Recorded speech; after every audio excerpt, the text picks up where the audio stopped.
Ito naman ang sumunod mga bossing ko ay ang Libyan na money tree mga bossing. Ito po mga boss, wala akong mahanapan nito sa iba kaya ako'y nagdesisyon, ako na nga gagawa para nakukuha ko ano yung gusto kong disenyo mga boss. Kasi gusto ko yung Libyan tapos hitik na hitik ng bunga. At ang ginawa kong bunga dito ay kristal na kulay pula. Kasi ang kristal ay nagtataboy ng malas at tumahatak ng swerte. At ang pula ay ganun din po, saktong-sakto ngayon darating na ghost month. Mainam na magsabi tayo ng ganito dahil nilagyan ko rin siya ng anti-evil's eye para meron tayong mga pangontra sa mga inggitera at pakilimera. At saka para wala na rin pong tumalab sa atin na mga panalangin na masama kagaya din po ng mga kulang palipadangin at sumpa.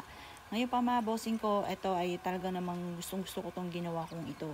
At mula sa puso habang ako po ay gumagawa ng ganito ay paulit-ulit na panalangin na lahat ng mga boss ko na gagamit sa akin mga pampaswerte ay matupad lahat ang mga pinapangarap. Ito po isabit nyo lamang sa may pintuan mga bossing.